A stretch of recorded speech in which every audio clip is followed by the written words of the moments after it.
তৃতীয় দফায় পুলিশের সাবেক মহাপরিদর্শক বেনজির আহমেদ, তার স্ত্রী জিসান মির্জা, বড় মেয়ে ফারিন রিশতা বিনতে বেনজির এবং ছোট মেয়ে তাহসিন রাইসা বিনতে বেনজিরের নামে থাকা আরও বিভিন্ন সম্পত্তির দলিল, ঢাকায় ফ্ল্যাট, সিটিজেন টেলিভিশন ও পোশাক কারখানার শেয়ার ক্রোকের নির্দেশ দিয়েছেন আদালত। বুধবার দুর্নীতি দমন কমিশনের আবেদনের পরিপ্রেক্ষিতে ঢাকা মহানগর দায়রা জজ মোহাম্মদ জকলুল হোসেন এই আদেশ দেন।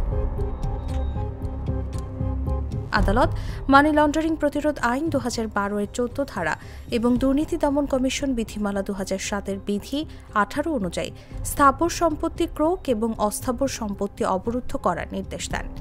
বিষয়টি নিশ্চিত করেছেন দুদকের আইনজীবী মাহমুদ হোসেন জাহাঙ্গীর।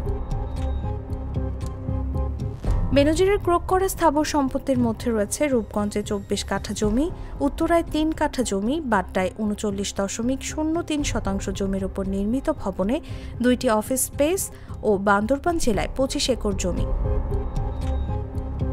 এর আগে দুর্নীতি দমন কমিশনের আবেদনের পরিপ্রেক্ষিতে 23 ও 26 মে ঢাকা মহানগর দায়রা জজ মোহাম্মদ আসামস জকলুল হোসেন বেনজির পরিবারের 198 একর জমি জব্দ করার আদেশ দিয়েছিলেন, যার দলিল মূল্য 20,71,09,000 টাকা।